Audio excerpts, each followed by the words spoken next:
Me rendí. Hoy estamos a 2 de octubre. ¿Sí será aquí? Sí. Es una marca que no había usado antes.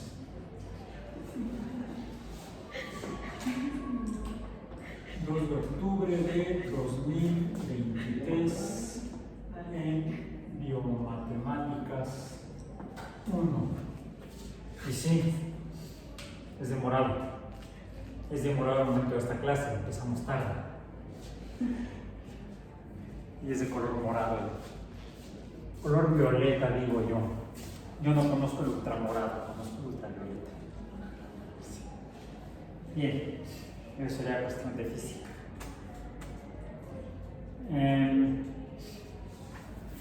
La física la entendemos. De hecho, la física formalmente es la descripción o comprensión de la naturaleza, la descripción y comprensión de la naturaleza y su representación a partir de lenguaje matemático. Uno de los momentos y documentos fundacionales de la ciencia moderna se reconoce con la publicación de la primera obra en este ámbito publicada por Isaac Newton en 1680. Ya se me olvidó el año. Newton nació en 1643, 4 de enero de 1643, al año siguiente de la muerte de Galileo, que murió en 1642, por eso me acuerdo. Y tenía 23 años cuando dicen que él desarrolló los trabajos que lo llevaban a fundar la física y que se publicaban bajo el título de Principios Matemáticos de la Filosofía Natural. La filosofía natural sería entonces la comprensión o descripción de la naturaleza, pero él lo hizo en lenguaje matemático.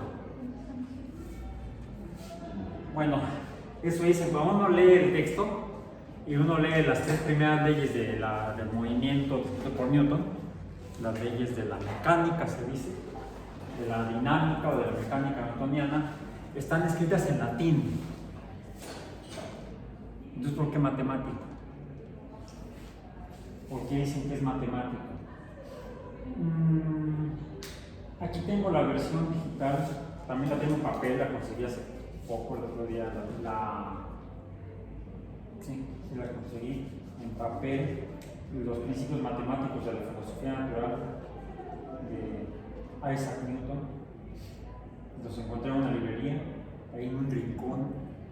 Había 2 ejemplares, yo tomé uno, de los principios matemáticos de la filosofía natural. Aquí están publicados como se los muestro. ¿Dónde está? Aquí está. Filosofía natural y principia matemática. En latín. También lo tengo en inglés, la versión, una edición en inglés. Y aquí leo a la letra donde describe las 3 primeras leyes del movimiento. Axiomata sive leges motus. No es mentira. Está en latín. ¿Sí?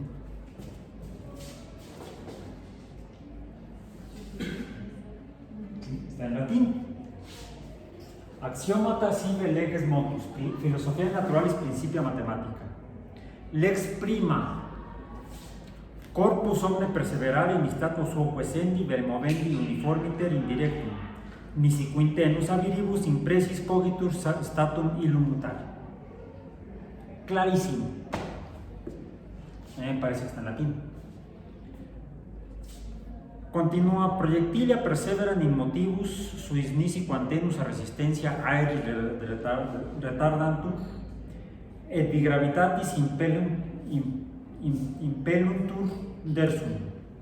Tropus cujus partes querendo perpetuo retrahunt sese motudis rectilineis. non cessat rotari nisi quantenus ab aere retardatur, majora autem planetarum et cometarum corpora, motus uos et progressivos et circulares in spatis minus resistentibus factos conservant duitius. Lexiconda. Mutationem motus proportionalem esse dimotrici imprese et fieri secundum lineam reptam quavis illa imprimitur. Esta se entiende mejor, la segunda ley de Newton, ¿o no? Pues sí, solo que a nosotros no les enseñan en la secundaria así. Segunda ley.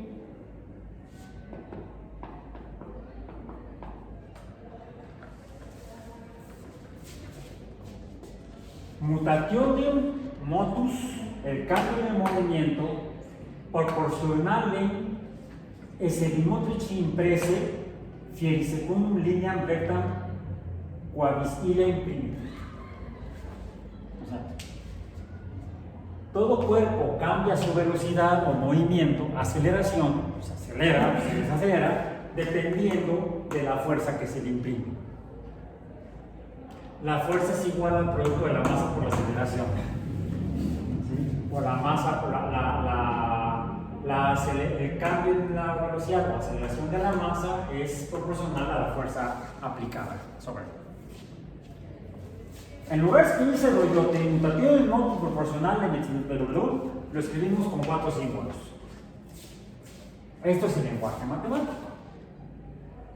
Y así se fundó la dinámica como el segundo capítulo de la física moderna.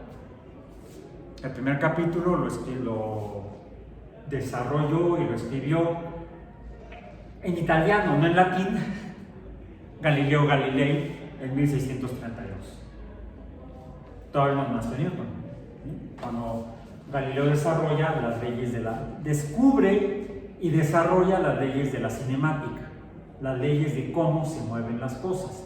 ¿Cómo? No por qué. El por qué lo explicó 30 años después Galileo Newton en su libro, aquí sí está la fecha. Déjenme ver.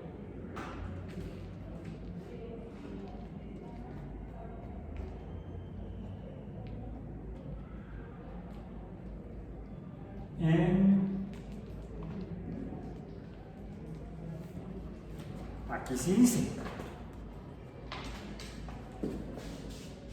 Principios matemáticos de la filosofía natural, 1686. Ahí está el año. Entonces, ¿qué es la matemática? Una forma de describir cómo es la naturaleza. Un lenguaje que nos permite, entre otras cosas, describir cómo es la naturaleza y muchas otras cosas, tal vez incluso de la no naturaleza. Simplemente, tanto Newton como Galileo desarrollaron todo esto, en particular Newton, para poder explicar cómo se mueven los astros, los planetas, los cometas alrededor del Sol y la Luna alrededor de la Tierra. Porque él estaba reflexionando sobre la forma en la que lo explicó en 1686, como 140 años antes, ¿sí? En 1543, Nicolás Copérnico, el movimiento de los astros alrededor del Sol. También en latín, con lenguaje matemático, él lo describió de manera distinta a como con lenguaje matemático. Esto fue, dijimos, en 1686. Pero en el año 150, aproximadamente, se escribió un texto llamado Síntesis Matemática, lo voy a escribir en español, matemática, por un matemático llamado Claudio Ptolomeo.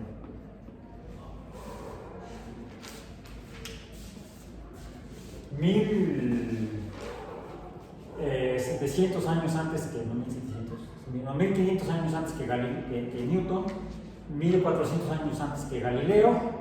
En el año 150, Claudio Ptolomeo describió de manera matemática cómo los planetas se mueven alrededor de la Tierra.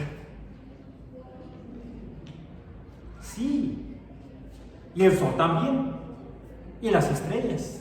Todo, según Ptolomeo, se movía, descrito en un modelo matemático, alrededor de la Tierra. Ahora sabemos que, Ptolomeo se equivocó por mucha matemática que haya usado. La matemática es un lenguaje para describir las cosas, sean como son en la naturaleza o como imagina la gente, como Claudio Ptolomeo y todos los matemáticos y astrólogos previos a Ptolomeo, por al menos de 3 a 4 mil años antes. Desde la fundación de las primeras civilizaciones en Mesopotamia, en Asiria, en Sumeria, en Acadia. El otro día me corrigió mi hija y me dice: papá, estás olvidando a los acadios. Sí, es cierto, también vivió en Mesopotamia.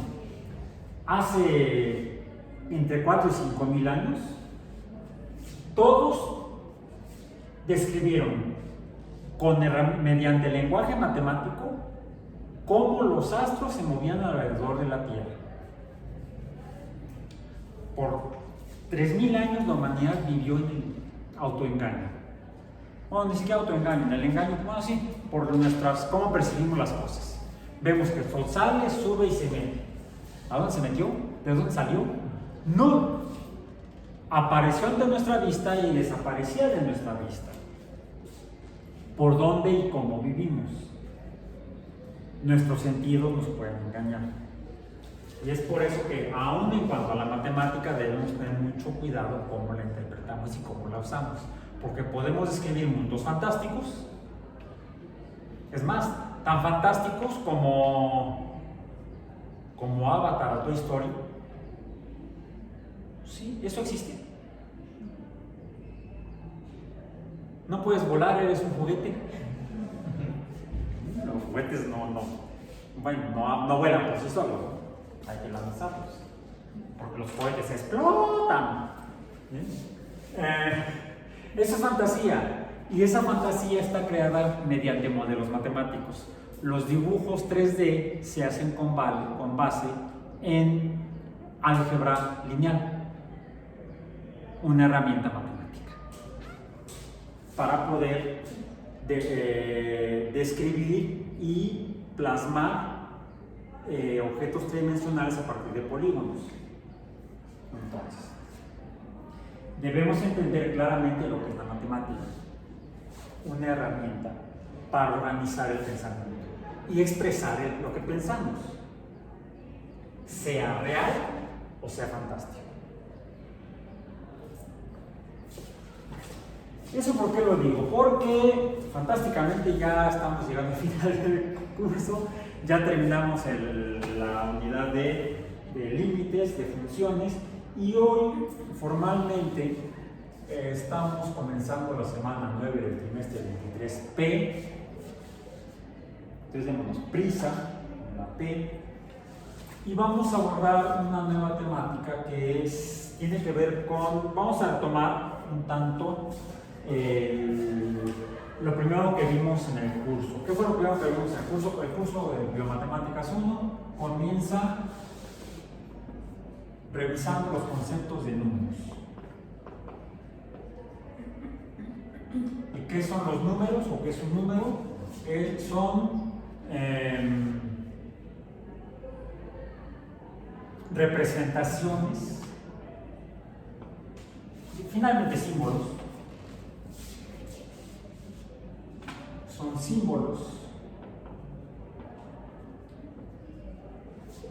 que representan cantidades, símbolos de cantidades. Desde el número 1, que representa un dedo, un plumón, una silla, una tableta, un pizarrón, un profesor, un 1-1, o 2 plumones, muchas butacas, muchas bancas, muchas sillas, las cuales representamos la cantidad mediante números. Eso lo explicamos mediante la teoría axiomática de conjuntos numéricos. Bueno, entonces, recordando lo que son los números, que son representaciones de cosas, podemos hacer muchas cosas con los números. Contar objetos que existen en la naturaleza o contar objetos que no existen en la naturaleza, como los epiciclos y los ecuantes y todo eso, no sé cuánta de los que imaginaba Ptolomeo.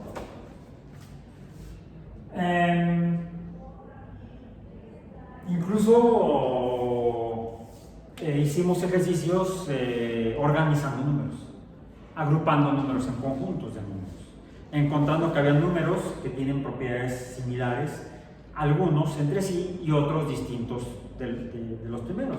Por eso es que podemos organizar los números en conjuntos numéricos. Los números naturales son los que nos sirven para contar cosas. Los números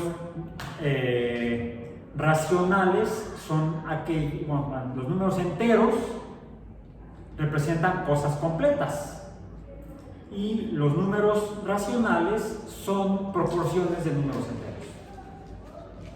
Los números irracionales son aquellos que cuando tenemos una proporción o razón de dos números, el resultado es un número que no es un entero o no representa algo cuantificable en cuanto a un objeto con un número que tenga una última definición.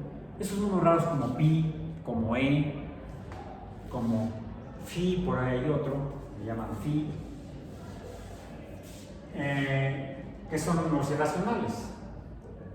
Los números negativos, los números pares, los números impares, los números negativos, el cero, que esos serían los números reales, que en realidad son todos los números, los enteros, los racionales, los irracionales, todos juntos conforman los números que en la realidad usamos para conocer y describir a la naturaleza y a la fantasía. Para eso nos sirven los números. Podemos, por ejemplo, encontrar, quizá, representando cosas en la naturaleza, por ejemplo,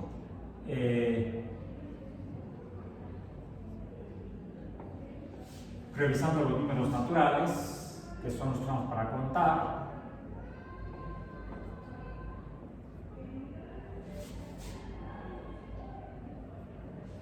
Alguien dirá, este es el conjunto de los números naturales. Sí, porque de hecho el otro que concibieron árabes y mayas, ese no sirve para contar, porque los naturales los usamos para contar cosas. Y cuando no hay cosas, pues no contamos, no hay que contar. Por eso es que el cero, concebido por árabes y mayas, en momentos distintos y en lugares diferentes en la Tierra, de manera independiente, no tenemos evidencia verificable, histórica, documental, de que árabes y mayas hayan comunicado el conocimiento del cero o la concepción del cero. Parece que de manera independiente lo imaginaron, lo concibieron y lo usaron. Pero el cero inicialmente no serviría para contar cosas, al menos no como número único. Porque si tenemos cero, no tenemos nada que contar. Ya sé últimamente, cero, ¿qué significa eso? Que no tengo nada que contar. No he hecho nada. Ya puedo hacer algo de provecho. Estos podríamos decir que, además los puse de esta manera. Desde el que representa menos cosas hasta el que entre estos representa más cosas. 1, 2 plumones, 3 plumones, 4 plumones, ya no tengo más. Ahora no ahorita, pero puede ver quizás también plumones. Bueno. ¿Cómo sé que efectivamente son estos números individuales que representarían cantidades diferentes?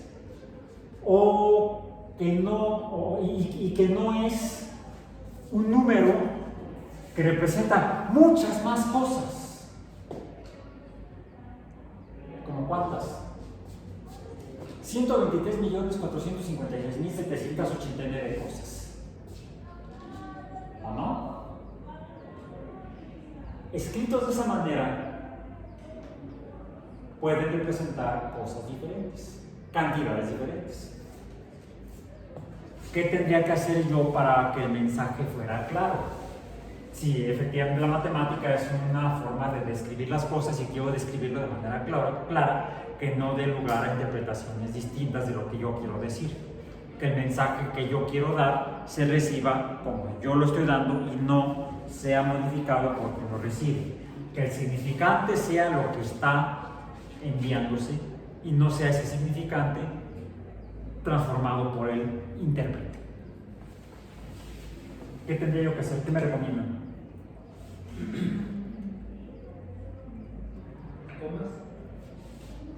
No he comido. Almorcé. Ahora lo separamos mediante comas.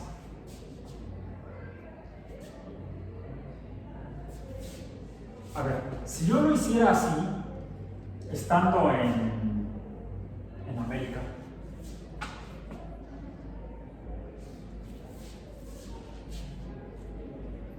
lo habría separado en tríadas y entonces sería 123.456.789.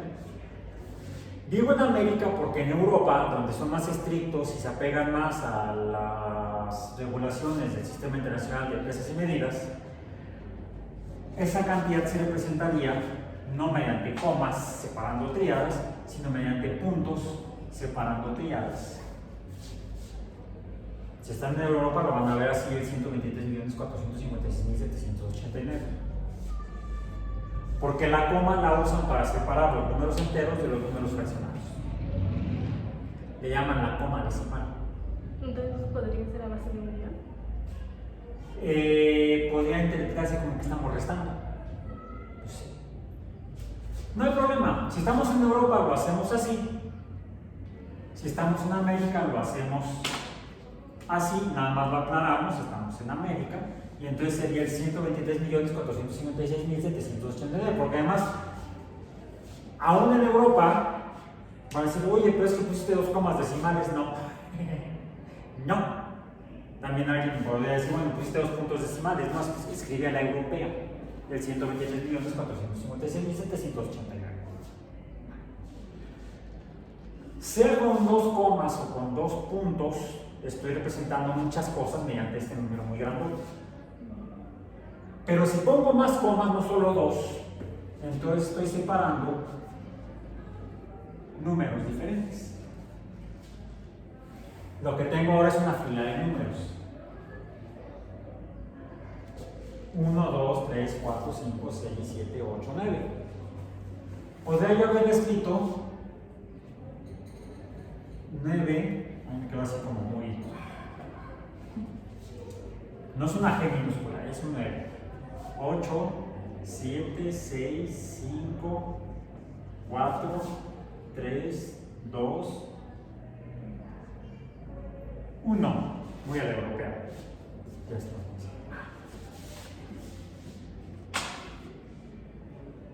A la alemana.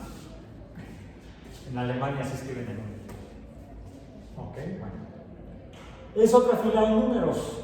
Formalmente, esta fila y esta fila son diferentes. ¿Por qué? Por el orden en el que están. Podría ser tal vez, y lo voy a escribir con color diferente para que se note.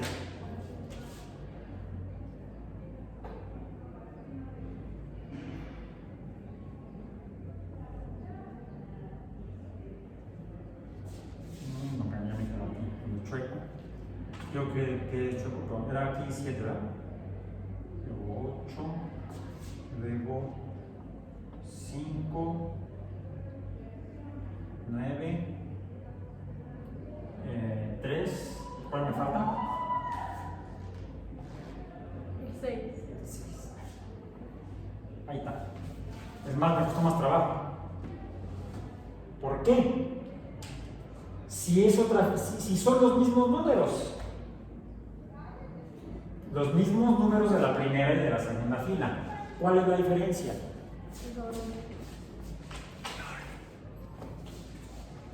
Estas dos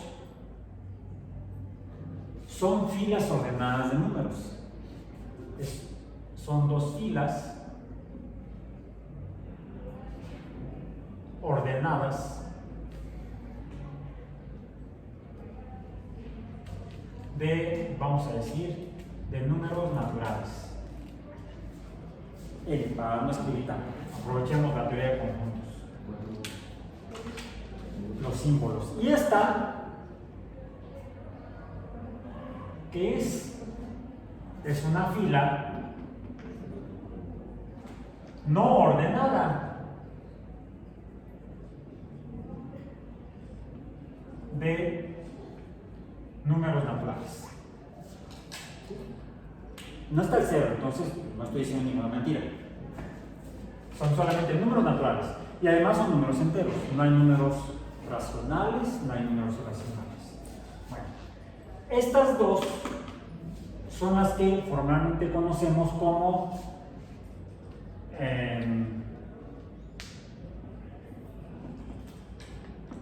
sucesiones numéricas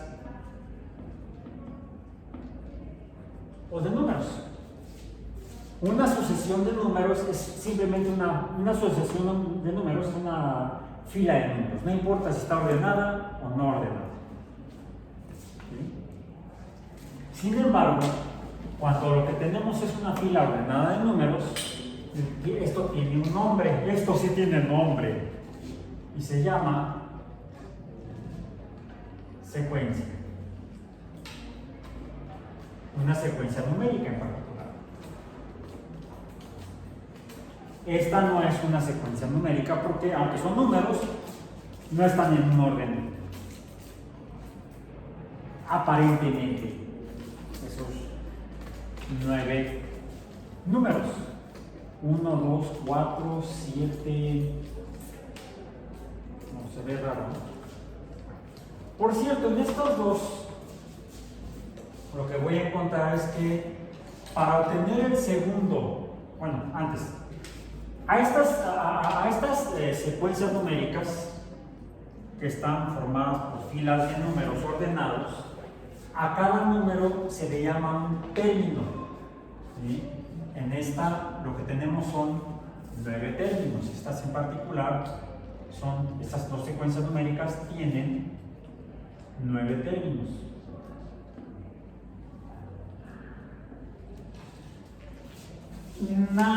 Aunque estos números también están acá arriba y también es una fila de números, pues no tendría sentido llamar a estos números términos porque en sí no son una secuencia.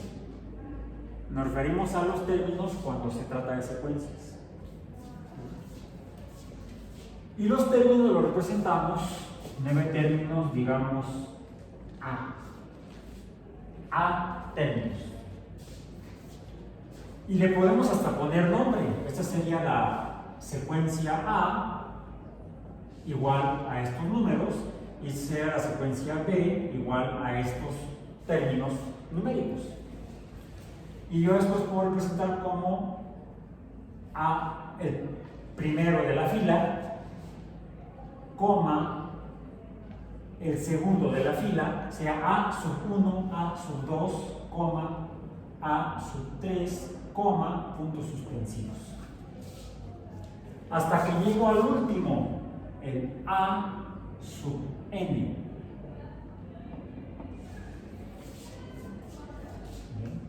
Es una fila de n términos A. Y esta podemos decir lo mismo, sería la B sub 1, B sub 2, B sub 3, coma, hasta la b sub n, donde n sería igual a 9. Este sería igual, n sería igual a 9. En estas dos, n es el número de términos. Entonces sería de términos a sub n. No, a sub n no, a sub i. ¿Por qué sub i?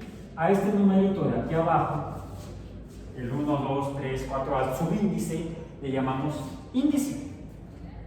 Es el índice de los términos de la fila, en particular secuencia numérica, cuando tenemos filas de números ordenados. Si no están ordenados, no es una secuencia, entonces no se trata de términos y por lo tanto no hay ningún índice en esto. Son números, de hecho a esto le diríamos una fila no ordenada o aleatoria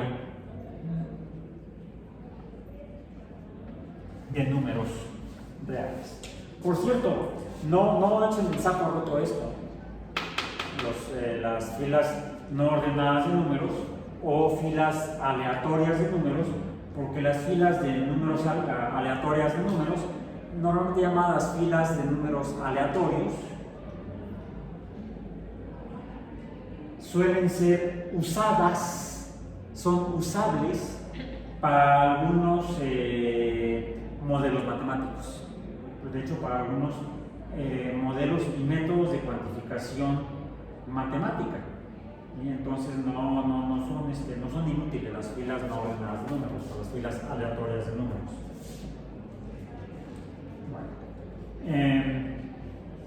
Ok, entonces, ¿qué es una secuencia? Es una fila o lista. Es una lista. Por decir, la lista comienza con el 1, 2, 3, 4, 5 y termina en el 9.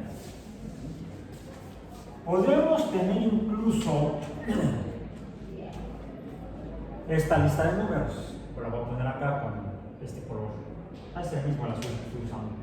No, sí sigo con el azul, ya que estamos con las secuencias. Vamos a esta llamarla la C. La secuencia C. La secuencia A es la lista de números desde el 1 hasta el 9. Números enteros desde el 1 hasta el 9. Son números enteros. Entonces usamos la teoría axiomática de conjuntos numéricos para poder describir las secuencias numéricas. La secuencia B es la fila de números enteros desde el 9 hasta el 1. La secuencia C, que sea 1, 2, 3, ahí está. ¿Qué diferencia hay? ¿Mande? Que aquí no les dije cuál es el último. Aquí se les dije dónde termina. ¿Cuál es el fin? El fin de esto es hacer los bolas. No digo el fin. Esta es lo que se llama, estas dos en particular, son secuencias finitas. Hay un día por ahí, profesor, entonces también existen las secuencias corrientitas. No. Bueno, sí, no. Se le llaman a estas dos secuencias numéricas finitas porque el número de términos está limitado, pero no en el concepto de límite de función. Digamos que empieza en un número y termina en otro. Va desde aquí hasta acá, desde el primero hasta el noveno. ¿Sí? Entonces decimos que estas dos, la secuencia A y la secuencia B, son secuencias numéricas finitas. En cambio, la secuencia C empieza el primer término, en el caso de la secuencia C, el primer término es el C sub 1, el segundo es el C, perdón, aquí debo ser muy específico. Los nombres de las secuencias van en mayúscula. Los términos se representan con letras minúsculas. Estas son as minúsculas, son de minúsculas los términos. Los nombres de las secuencias o la identidad de la secuencia se representa con letras mayúsculas. Esta sería la C mayúscula, la secuencia C mayúscula está formada por los términos C minúscula sub 1, C minúscula sub 2, C minúscula sub 3, pero no está definido. Vamos, aquí sería equivalente o del mismo tipo de fenómeno al que revisamos cuando vimos los límites de funciones al infinito. ¿Sí? En general, dijimos que el límite de una función es el valor donde el valor de y, un valor de y para una función específica no está definido. Un valor no definido para y en una función. Bueno, aquí lo que no está definido es el último término. En esta secuencia, la secuencia C, el término, vamos a decir, C sub n no está definido, siendo C sub n el último término. No sabemos cuál es. Por eso, como no sabemos cuál es, decimos que esto se trata de una secuencia numérica infinita. No correntita, sino infinita. Entonces existen secuencias numéricas finitas y secuencias numéricas infinitas. Las infinitas son aquellas en las cuales no está definido el último término. No es definible. A lo mejor está definido, pero yo no lo puse, yo no lo conozco. Bien. O alguien puede proponer, no, sí existe, pero no lo conocemos. Bueno, demuéstralo. Quien acusa debe probar. Ahora, ¿qué otra diferencia hay entre estas dos o tres secuencias y la secuencia violeta o morada? Fíjense, yo puedo saber cuál va a ser el segundo término en la secuencia A, e incluso cuál va a ser el octavo término en la secuencia A. ¿Por qué? En esta secuencia A sub 3 sería igual a sub 1 más, A sub 2. A sub 2, ese es lo que quiero saber, A sub 2 es igual a sub 1 más 1.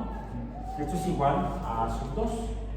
A sub 1 es 1 más 1 es igual a 2. A sub 3 puedo definirlo como A sub 2 más 1. Este es igual a 3.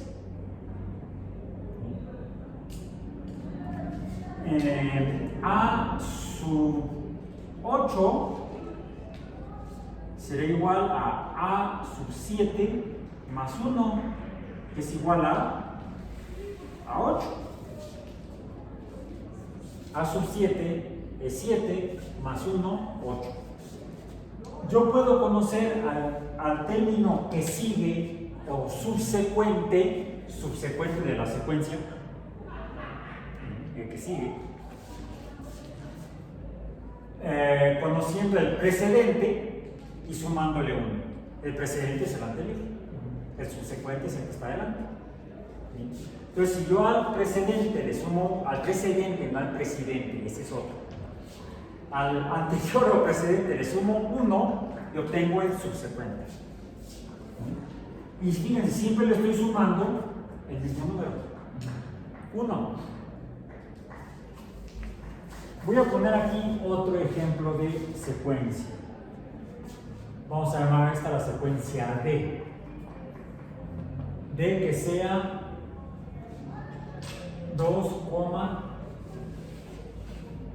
2,0,0,0,0,0,0,0,0,0,0,0,0,0,0,0,0,0,0,0,0,0,0,0,0,0,0,0,0,0,0,0,0,0,0,0,0,0,0,0,0,0,0,0,0,0,0,0,0,0,0,0,0,0,0,0,0,0,0,0,0,0,0,0,0,0,0,0,0,0,0,0,0,0,0,0,0,0,0,0,0,0,0,0,0,0,0,0,0,0,0,0,0,0,0,0,0,0,0,0,0,0,0,0,0,0,0,0,0,0,0,0,0,0,0,0,0,0,0,0,0,0,0,0,0,0,0,0,0,0,0,0,0,0,0,0,0,0,0,0,0,0,0,0,0,0,0,0,0,0,0,0,0,0 5,8,11. Ahí me quedo con 4 términos. Sería una secuencia finita de 4 términos, que estará conformada por D sub 1, D sub 2, D sub 3 y D sub 4. Supongamos que esta no fuera de 4 términos, sino que fuera de 5 términos, ¿sí? Donde D sub n es igual, más bien, D sub n sería total, está definida por D sub n, donde n es igual a 5. ¿Cuál es el último término?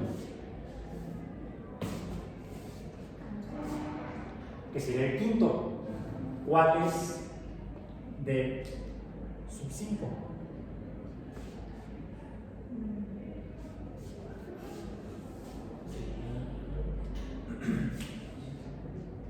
Fíjense, en esta secuencia yo puedo conocer que sigue sumándole 1 al anterior. ¿Eh? 14, ¿por qué? Porque va sumando 3 a cada. Aquí ya está sumando 3, 2 más 3, 5. 5 más 3, 8. 8 más 3, 11. 11 más 3, D sub 5. Vamos a poner aquí, D sub 5 es igual a 11 más 3 será 14. ¿Listo? Va acá. Siempre le estamos sumando el mismo número. En la secuencia B,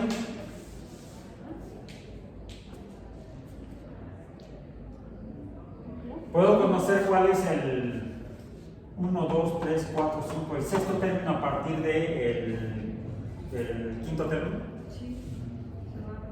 Solo que en lugar de sumarle le resto. O digamos, le sumo un número negativo, menos 1. Le estoy sumando un número. El número puede ser positivo o negativo, pero siempre le estoy sumando un número al precedente para obtener el subsecuente. Bueno, eso es lo que nos identifica a las que llamamos secuencias numéricas, sean infinitas o finitas, porque podría yo estar interesado en una secuencia que no sé cuántos términos tiene, cuál es el último. Yo podría estar interesado en conocer el 50º término.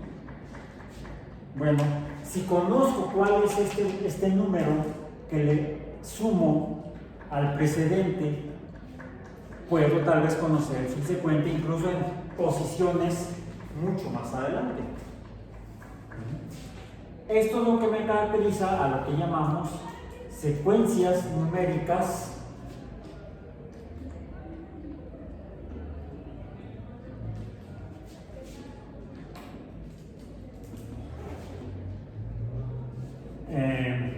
aritméticas.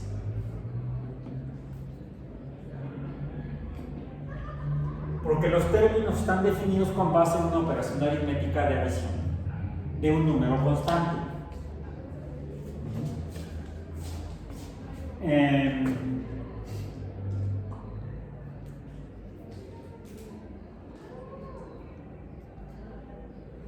Y se definen mediante patrones. Hay un cierto orden regular en la fila y ese orden regular es lo que conocemos como patrón. Este orden, el orden regular,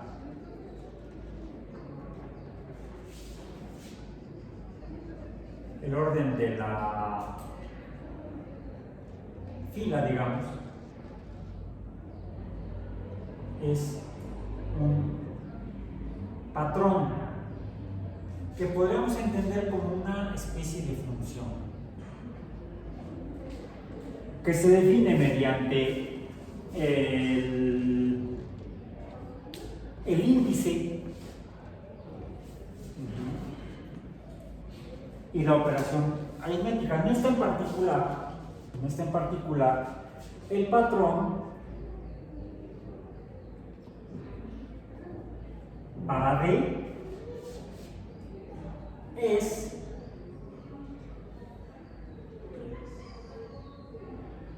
3 sub I menos 1. O podemos ponerle sub n, porque ya hemos definido como los índices como n. Podemos ponerlo como I o como n, el índice, ¿sí? Que sería el subíndice que está abajo.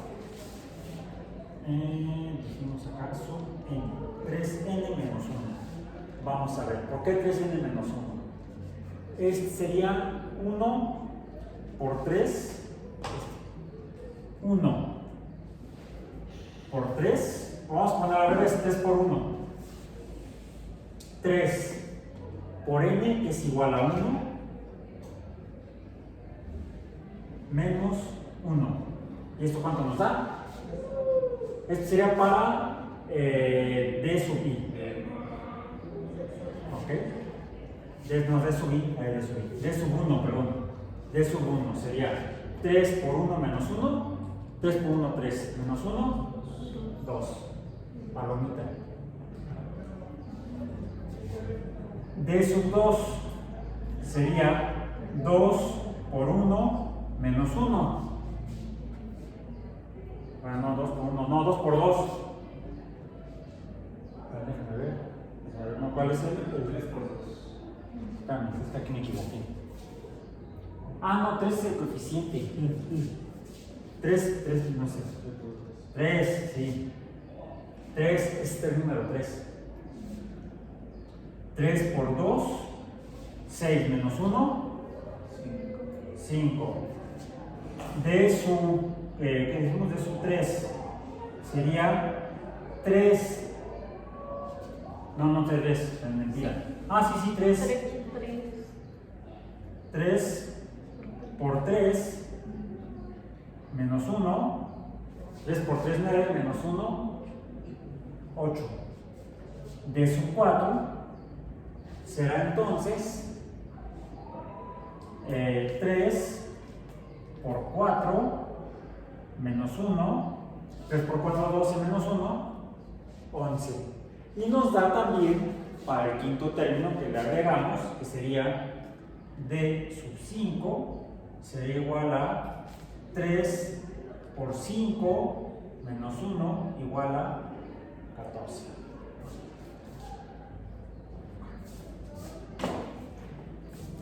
Eso es lo que define a las secuencias numéricas aritméticas. Incluso lo podemos encontrar en las secuencias infinitas. Si esta secuencia, en lugar de que fuera una finita de 5 términos, imaginemos que se tratara de una secuencia infinita. ¿Cuál sería d sub 22?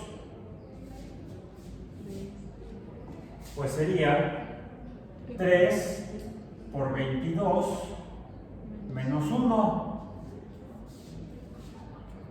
3 por 22, 2 por 3, 6. Sería 65. Pan comido. ¿Bien?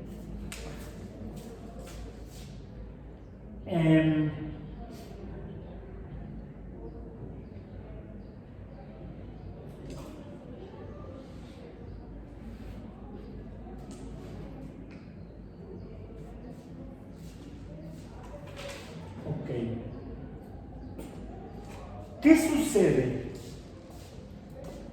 si yo ahora digo que D, y ahora voy a escribir con anaranjado para que sea un color diferente, D fuera 2, 5, 8, 11?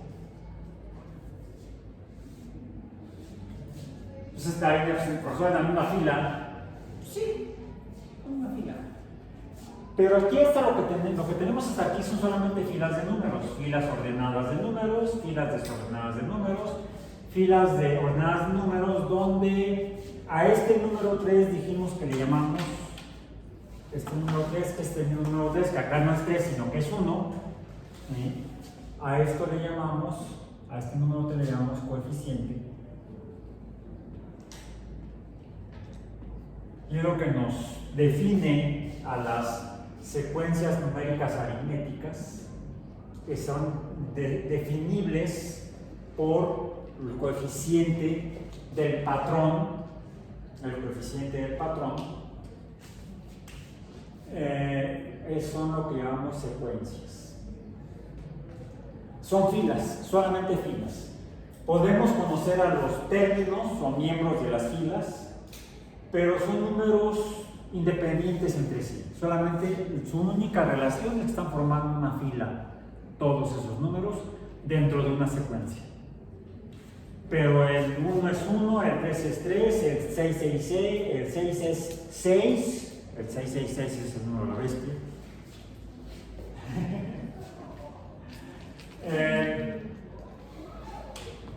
¿Qué sucede si en lugar de tener solamente una fila de números que no tienen mayor relación que estar formados en la misma fila, estos números tuvieran una relación entre ellos? Por ejemplo, que se adicionan. Bueno, de entrada podríamos decir, bueno, habrá un resultado numérico consecuencia de esa adición. ¿Cuál es en este caso? 26. ¿20 cuánto? 26. 26. Aquí lo que hicimos fue una suma. Una suma de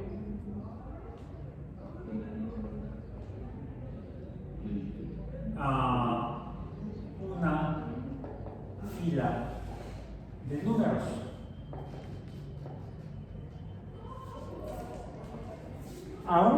Pero no es cualquier fila. Alguien puede decir, bueno, podemos igual hacer la suma de los números que están en la fila desordenada. Esta suma en una fila de números es en realidad esto, una fila de números ordenados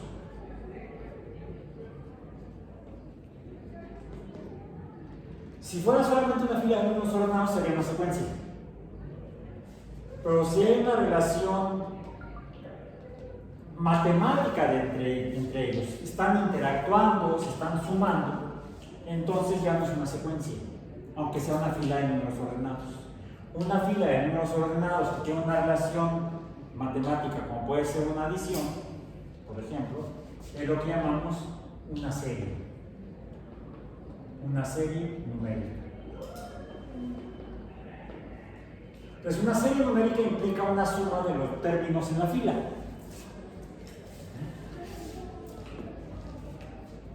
Lo que tenemos es aquí la suma de A sub 1, bueno, ya no es A, es D. La suma de D sub 1 más D sub 2 más D sub 3 más D sub 4. Por cierto, a esto la suma lo representamos mejor para no escribir los 4 caracteres, hacemos la sigma mayúscula para no confundir con la sigma minúscula. La sigma minúscula es esta, la cual usamos para otras cosas. Aquí la sigma mayúscula es la suma de términos en series numéricas. En este caso será D sub 1 más D sub 2 más D sub 3 más D sub 4, y decimos que es de la suma desde 1 hasta 4. Desde el primer término hasta el último término. A esto le llamamos el rango o los rangos de la suma. Este es el rango superior y este es el rango inferior. El rango superior es igual a 4 en esta, el rango inferior es igual a 1 entre esto. La distancia entre el 4 y el 1 es lo que llamamos intervalo. El intervalo es entre 1 y 4. Los rangos, el superior es 4, el inferior es 1, porque son 4 términos. Si fuera la suma de 100 términos de una fila o una serie de 100 términos, el rango superior sería el centésimo término, cualquiera que este sea, y el primer término sería, el rango inferior sería el primer término. Rango superior y rango inferior, para evitar usar, es que empieza aquí, termina acá, entonces aquí inicia, aquí finaliza, llega hasta aquí, este es el último, es el límite. No, porque en matemáticas el límite ya lo definimos como un número no definido de una función matemática, una relación entre números en la cual uno de los términos no está definido, sería un límite de esa función. Los rangos son donde empieza una suma de números de una serie y donde termina el primero y el último números de esa fila de números que se van a sumar.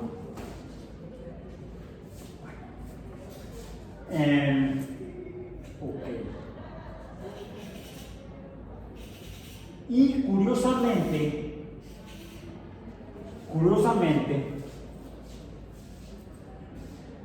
para el patrón que nos define los términos de una secuencia es también la definición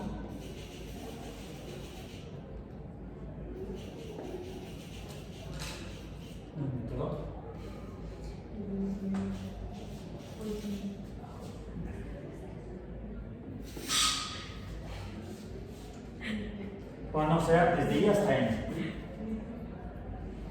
Sería, déjenme ver si es desde I igual a 1 hasta N. El patrón sería, finalmente esto es un número, ¿sí? Podríamos decir que el 26 es igual a esta suma. 26 es igual a 3i menos 1. ¿Esto qué parece? Tiene cara de una función.